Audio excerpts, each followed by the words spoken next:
നബി ചരിത്രത്തിന്റെ ഓരത്ത് ചരിത്രാസ്വാദനം ഭാഗം 58 ഒരുക്കം രചന ആരിഫ് സൈൻ ശബ്ദം നൽകുന്നത് ആറാട്ടുപുഴ ഹക്കിം ഖാൻ.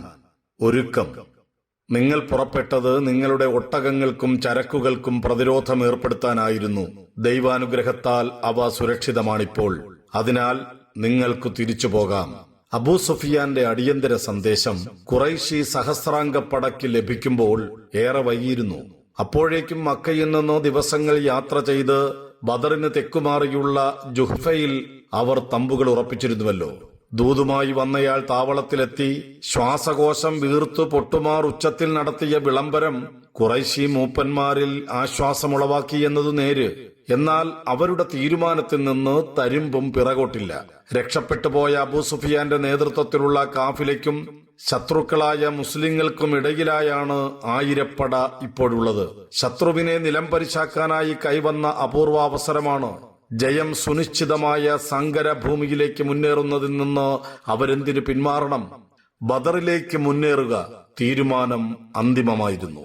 മുത്തലിബ് ഗോത്രജനായ ജുഹൈമിന് തലേരാവിലുണ്ടായ സ്വപ്നത്തിന്റെയും യാഥാർത്ഥ്യത്തിന്റെയും ഇടയ്ക്കുള്ളൊരു ദർശനം നാടോടിയപ്പോൾ നടുവിൽപ്പെട്ട് അർദ്ധമനസ്സോടെ ഖുറൈശിപ്പടയോടൊപ്പം ചേർന്ന നല്ലൊരെണ്ണം സൈനികരുടെ സ്വാസ്ഥ്യത്തെയും ഉറക്കത്തെയും അതിരുകടത്തിയിരുന്നു. ഒട്ടകത്തെ തെളിച്ചുകൊണ്ട് കുതിരപ്പുറത്ത് വന്നൊരാൾ നടത്തിയ പ്രഖ്യാപനമാണ് ഈ ജാഗ്രത സ്വപ്നത്തിന്റെ ആകത്തുക.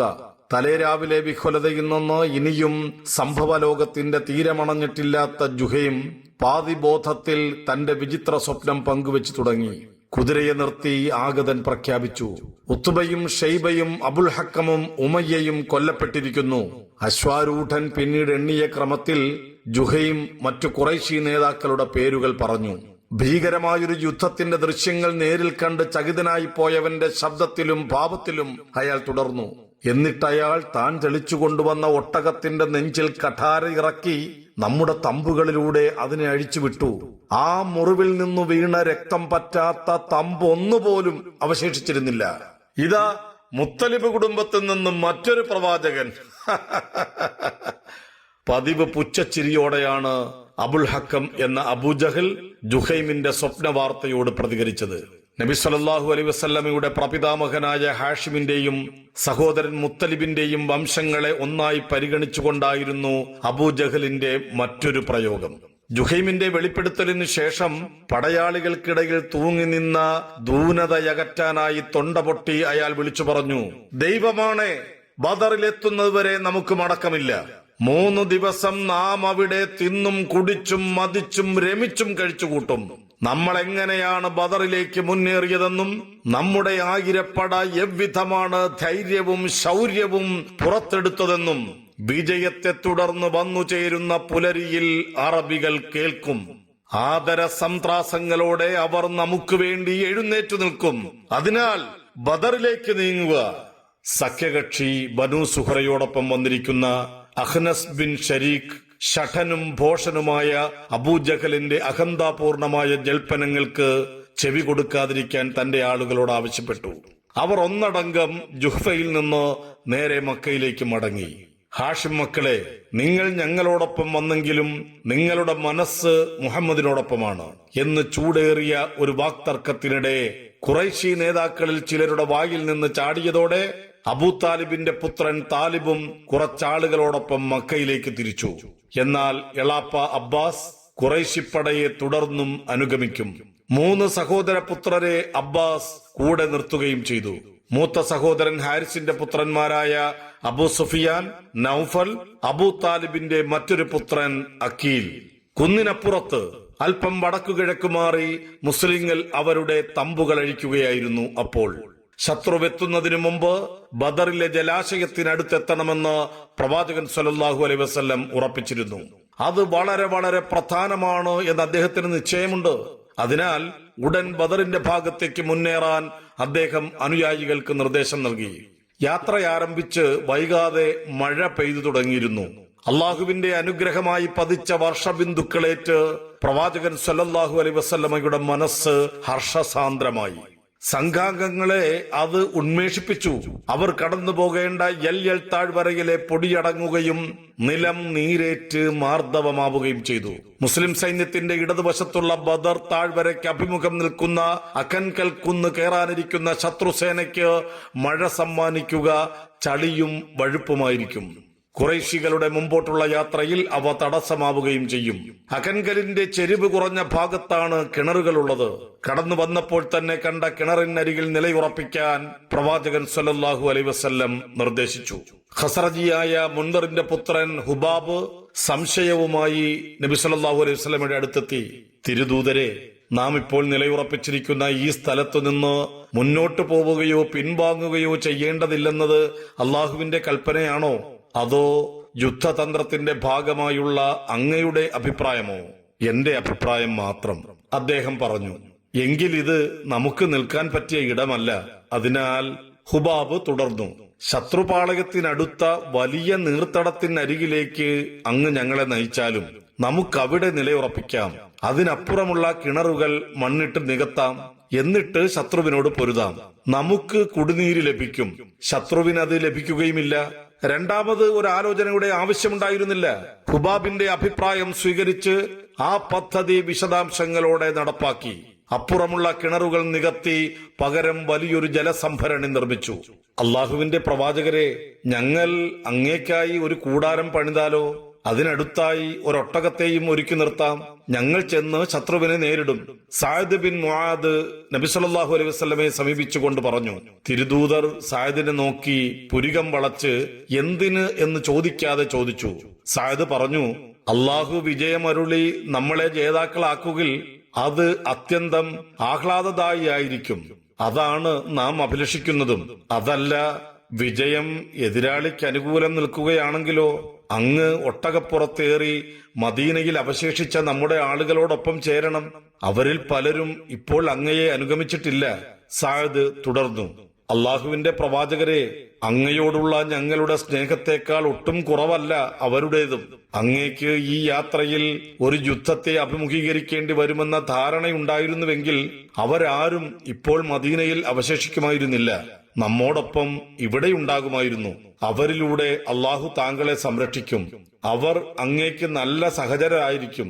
അവരങ്ങയുടെ വശങ്ങളിൽ നിന്നുകൊണ്ട് പൊരുതുകയും ചെയ്യും. വേരോടിയ വിശ്വാസവും അകളങ്കമായ സ്നേഹവും തുളുമ്പിയ സഅദിന്റെ വാക്കുകളിൽ പ്രവാചകൻ സല്ലല്ലാഹു അലൈഹി വസല്ലമയുടെ മനസ്സ് തരളമായി. നബി സല്ലല്ലാഹു അലൈഹി വസല്ലം തന്റെ പ്രിയങ്കരനായ അനുചരനെ ആശംസിച്ചു. അന്നത്തെ രാത്രി അവസാനിച്ചു. അമ്മയുടെ താരാട്ടിൽ തൊട്ടിലിൽ ഉറങ്ങുന്ന പൈതലെന്ന പോലെ ശാന്തമനോഹരമായ നിദ്രയാൽ വിശ്വാസികൾ അനുഗ്രഹീതരായി. ആ രാവ് ചെന്നു ചേർന്നത് ചരിത്രത്തിൽ ഇസ്ലാമിന് ലഭിച്ചതിൽ ഏറ്റവും നിർണായകവും അവിസ്മരണീയവുമായ ദിനത്തിന്റെ പ്രഭാതത്തിലേക്കായിരുന്നു. ഹിജ്റ 2 റമളാൻ 17 വെള്ളിയാഴ്ച പ്രഭാതം. ഖുറൈശ് തങ്ങളുടെ തികവുറ്റ സന്നാഹങ്ങളിൽ കവിഞ്ഞൊഴുകിയ അഹന്ത വാരിച്ചുറ്റി ബദറിലേക്ക് പുറപ്പെട്ടു. അർക്കൻ ആലസ്യം വിട്ടുണർന്നു. അകൻകൽ കുന്നിൽ നിന്നുയർന്നു പൊങ്ങിയ ആർപ്പുവിളിയും തമ്പേറടിയും ദിക്കുകളെ ഭേദിച്ചു. നന്നായി ആസ്തിരണം ചെയ്യപ്പെട്ട കുതിരകളും ഒട്ടകങ്ങളും അടങ്ങുന്ന സർവസന്നാഹ സജ്ജമായ ശത്രുസേന എൽ താഴ്വരയിലേക്ക് ഇറങ്ങി വരുന്നത് താഴെ നിൽക്കുന്ന പ്രവാചകൻ സല്ലല്ലാഹു അലൈഹി വസല്ലം കണ്ടു. എണ്ണത്തിലും ഒരുക്കത്തിലും താരതമ്യമില്ലാത്ത വിധം അസമാനമായ ഖുറൈശിപ്പടയെ കണ്ടപ്പോൾ ആ ദിവസത്തെ യുദ്ധത്തിന്റെ പരിണാമത്തെക്കുറിച്ച് പ്രവാചകൻ സല്ലല്ലാഹു അലൈഹി വസല്ലം ആകുലപ്പെട്ടു. അദ്ദേഹം അബൂബക്കർ റളിയല്ലാഹു അൻഹുവിനെ കൂട്ടി തനിക്കായി ഒരുക്കിയ തമ്പിലേക്ക് ചെന്നു. നാഥന്റെ അപരിമേയമായ അനുഗ്രഹ വർഷത്തിൽ പ്രതീക്ഷയർപ്പിച്ച് കഅബയുടെ ദിശയിലേക്ക് തിരിഞ്ഞ് ഏകാഗ്രചിത്തനായി സുദീർഘമായ പ്രാർത്ഥനയിലേക്ക് നബി സല്ലല്ലാഹു അലൈഹി വസല്ലം പ്രവേശിച്ചു. അല്ലാഹുവേ, ഖുറൈശികളിതാ നിന്നെ എതിർത്തും നിന്റെ ദൂതനെ അപവദിച്ചും ഇവിടെ വന്നെത്തിയിരിക്കുന്നു. അഹങ്കാരവും പൊങ്ങച്ചവും എടുത്തണിഞ്ഞാണവരുടെ വരവ്. നാഥ, നീ വാക്കുതന്ന സഹായം ഞങ്ങൾക്ക് നൽകുക. ഇന്നീ കൊച്ചു സംഘം നാമാവശേഷമാക്കപ്പെടുകിൽ നീ പിന്നീട് ഒരിക്കലും ആരാധിക്കപ്പെടുകയില്ല. കരളുരുകിയുള്ള പ്രാർത്ഥന നീണ്ടങ്ങനെ പോയി. തൗഹീദാകുന്ന നിത്യമഹാസത്യം പ്രഖ്യാപിച്ചതു മുതൽ തന്നെയും കൂടെയുള്ള വിശ്വാസി സമൂഹത്തെയും രാജ്യഭ്രഷ്ടരാക്കുന്നതുവരെ ഖുറൈശ് സഹിപ്പിച്ച ദുഃഖശതങ്ങൾ അന്നേരം പ്രവാചകൻ സ്വല്ലല്ലാഹു അലൈഹി വസല്ലമയുടെ മനസ്സിലൂടെ കടന്നുപോയിരിക്കണം. അതിനിടെ തിരുദൂതർ സ്വല്ലല്ലാഹു അലൈഹി വസല്ലമയുടെ ശിരോവസ്ത്രം ഉതിർന്നു വീണു. പ്രാർത്ഥനാ നിരതനായി തൊട്ടരികിൽ നിൽക്കുകയായിരുന്ന അബൂബക്കർ അതെടുത്ത് തിരികെ തിരുമേനി സ്വല്ലല്ലാഹു അലൈഹി വസല്ലമയുടെ തോളിൽ വെച്ചുകൊടുത്തു. തിരുദൂതരെ, അബൂബക്കർ പതുക്കെ വിളിച്ചു, ഇത്രയും മതി. അങ്ങയുടെ നാഥന്റെ ആ വാഗ്ദാനം പുലരാതിരിക്കില്ല. എന്നാൽ നബി ഗാഠവും സുദീർഘവുമായ പ്രാർത്ഥന അവിരതമായി തുടർന്നു. ചെരുവിറങ്ങിയ ഖുറൈശ് അകൻകലിന്റെ അടിവാരത്ത് തമ്പടിച്ചു. തങ്ങൾ കണക്ക് കൂട്ടിയതിനേക്കാൾ എണ്ണത്തിൽ കുറവും ദുർബലവുമാണ് മുസ്ലിം സേന. അവരുടെ മനസ്സ് ആശ്വാസത്തിന്റെ കാറ്റേറ്റു കുളിർത്തു. മക്കയിൽ കേട്ടതനുസരിച്ച് യഥരിബ് ഒന്നടങ്കം ഈ രണാങ്കണത്തിൽ ഖുറൈശി സേനയ്ക്ക് അഭിമുഖം നിൽക്കേണ്ടതായിരുന്നു. എന്നാൽ ഇവിടെ കാണുന്നതോ, അവർ അത്ഭുതത്തിന്റെയും അവിശ്വസനീയതയുടെയും ധൂമപടലത്തിനുള്ളിലായി. ആ അവിശ്വസനീയതയിലാണ് അവർ ജുമഹ് ഗോത്രജനായ ഉമൈറിനെ കൃത്യമായ കണക്കെടുക്കുവാൻ അയച്ചത്. ഉമൈർ കുതിരപ്പുറത്തേറി മുസ്ലിങ്ങൾ തമ്പടിച്ചതിന് പിൻഭാഗത്തെത്തി. അവശ്യഘട്ടത്തിലെത്താനായി കരുതൽ സേന വല്ലതും പിന്നാമ്പുറങ്ങളിൽ സജ്ജമാണോ എന്നാണ് അയാൾ അറിഞ്ഞു വരേണ്ടത്. താഴ്വരയുടെ മറുഭാഗത്ത് ഇപ്പോൾ അഭിമുഖം നിൽക്കുന്ന ആ സൈനികർക്കപ്പുറം ഒരു സേനയുടെ അടയാളങ്ങളൊന്നുമില്ലെന്ന് വിവരം കൈമാറുന്നതിനോടൊപ്പം അയാൾ കൂട്ടിച്ചേർത്തു, എന്നാൽ ഖുറൈശികളെ, നിങ്ങളിൽ ഒരാൾ അവരിൽ ഒരാളെ കൊല്ലുന്നതിനു മുമ്പ് അവരുടെ ഖഡ്ഗങ്ങൾ നിങ്ങളുടെ ശിരസ് കൊയ്തിരിക്കും. അവരുടെ എണ്ണത്തിന് തത്തുല്യമായ ആളുകളെ നിങ്ങളിൽ നിന്നവർ വകവരുത്തുകയാണെങ്കിൽ പിന്നെ ജീവിതത്തിൽ മറ്റെന്തുണ്ട് ബാക്കി? മക്കയിൽ ഉമൈറിനുണ്ടായിരുന്ന ദിവ്യജ്ഞാനി പരിവേഷം അയാളുടെ വാക്കുകൾക്ക് കനം കൂട്ടി.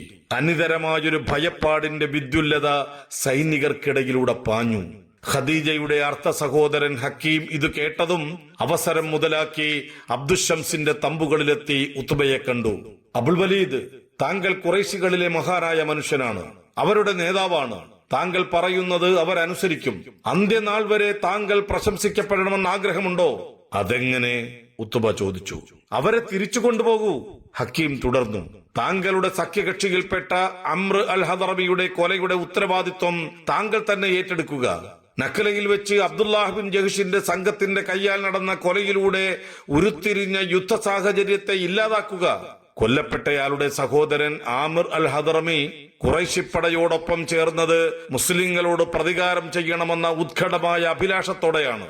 സമാധാനം ലാക്കാക്കി യുദ്ധത്തിന്റെ ഏറ്റവും വലിയ പ്രചാരകൻ അബൂജഹലിനോട് സംസാരിക്കാമെന്ന് ഉത്ബ ഏറ്റു. അതിനു മുമ്പ് അവിടെ കൂടിയവരോടായി ഉത്ബ പറഞ്ഞു, ഖുറൈശികളെ, മുഹമ്മദിനോടും അയാളുടെ അനുചരന്മാരോടും ഏറ്റുമുട്ടിയിട്ട് നിങ്ങൾക്കൊന്നും നേടാനില്ല. ഇനി നിങ്ങൾക്കവരെ നിലം പരിശാക്കാൻ സാധിച്ചാൽ തന്നെ അവരുടെ മൃതദേഹങ്ങൾക്കിടയിൽ സ്വന്തം സഹോദരങ്ങളെയും പിതൃ സഹോദര പുത്രരെയും ബന്ധുജനത്തെയുമാണ് നിങ്ങൾ കാണുക. അതിനാൽ മുഹമ്മദിന്റെ കാര്യം മറ്റ് അറബി ഗോത്രങ്ങൾക്ക് വിട്ടുകൊടുത്ത് നിങ്ങൾ തിരിച്ചു പോവുക. അവർ അയാളെ വകവരുത്തിയാൽ നിങ്ങൾ ആഗ്രഹിച്ചത് തന്നെ നടക്കും. ഇനി നാം തിരിച്ചു പോവുകിൽ തന്റെ കാര്യത്തിൽ ഖുറൈശ് ആത്മനിയന്ത്രണം പാലിച്ചതാണ് എന്ന് അയാൾ കരുതിക്കൊള്ളും. അന്തരീക്ഷത്തെ ചൂടുന്നു നിന്ന നിശബ്ദതയെ കീറിമുറിച്ച് ഉത്ബ പറഞ്ഞു. ഇനി അയാൾക്ക് കാണേണ്ടത് അന്ന് നഖ്ലയിൽ കൊല്ലപ്പെട്ട അംർ അൽ ഹദറമിയുടെ സഹോദരനെയാണ്. സഹോദരന്റെ വധത്തിനുള്ള ഹത്യാദേയം താൻ നൽകാമെന്ന് അയാളോട് പറയണം. കാര്യങ്ങൾ താൻ വിചാരിച്ച വഴിക്ക് നീങ്ങുന്നത് കണ്ട ഹക്കീമിന്റെ മനസ്സ് തുഷ്ടിപ്പെട്ടു. അന്നേരമാണ് തന്റെ പതിവ് വക്കാണവുമായി അബൂജഹൽ ചാടി വീഴുന്നത്. ഉത്ബ ഒന്നാന്തരം ഭീരുവാണ് എന്നയാൾ ആക്രോശിച്ചു. താനും ശത്രുപാളയത്തിലുള്ള മകൻ അബൂഹുദൈഫയും കൊല്ലപ്പെടുമെന്ന് വൃദ്ധൻ ഭയക്കുന്നു. ആമിർ അൽ ഹദറമിയുടെ മുമ്പിലെത്തി അബൂജഹൽ അയാളോട് പറഞ്ഞു, ആമിർ, സഹോദരന് വേണ്ടി പ്രതികാരം ചെയ്യാൻ കൈവന്ന അവസരം കയ്യിൽ നിന്ന് നഷ്ടപ്പെടാൻ അനുവദിക്കരുത്. എഴുന്നേൽക്ക്. അയാൾ ആമിറിനെ പിടിച്ചെഴുന്നേൽപ്പിക്കാൻ കൈനീട്ടി.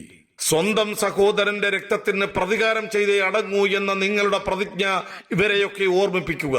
ആമിർ ഒരു ഹിംസ്ര ജന്തുവിനെ പോലെ ചീറി എഴുന്നേറ്റു. ഉന്മാദത്തിന്റെ പാരമ്യത്തിൽ എന്ന വണ്ണം വസ്ത്രങ്ങൾ പറിച്ചെറിഞ്ഞ് നെഞ്ചത്തടിച്ച് ഉച്ചസ്ഥായിയിൽ വിലപിച്ചു, എന്റെ അമ്രേ, എന്റെ അമ്രേ.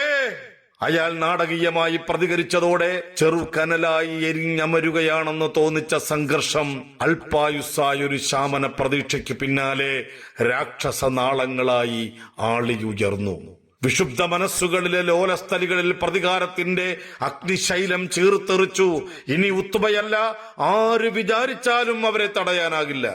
യുദ്ധത്തിനായുള്ള ഖുറൈശികളുടെ ഒരുക്കങ്ങൾ ഒരു ചെറുപ്പക്കാരന് താൻ ചിരകാലം മനസ്സിൽ കൊണ്ടു നടന്ന സ്വപ്ന നിമിഷം താലത്തിൽ വെച്ചു കൊടുത്തു. മകൻ അബ്ദുള്ളയെ സുഹൈൽ ബദറിലേക്ക് കൂടെ കൂട്ടിയത് തന്നെ തന്റെ അസാന്നിധ്യം മുതലാക്കി അവൻ യഥിരിബിലേക്ക് കടന്ന് മുഹമ്മദിനോടൊപ്പം ചേരുമോ എന്ന ഭയത്താലായിരുന്നു.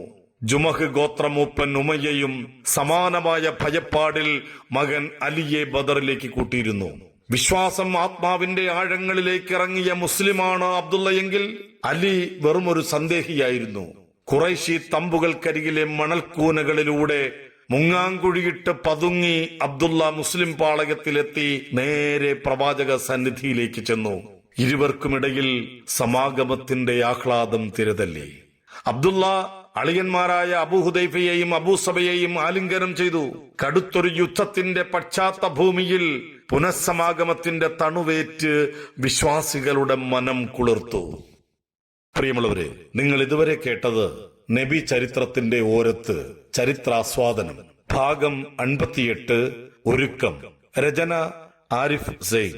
ശബ്ദം നൽകിയത് ആറാട്ടുപുഴ ഹക്കിം ഖാൻ. ഇൻഷാ അല്ലാഹ് തുടരും.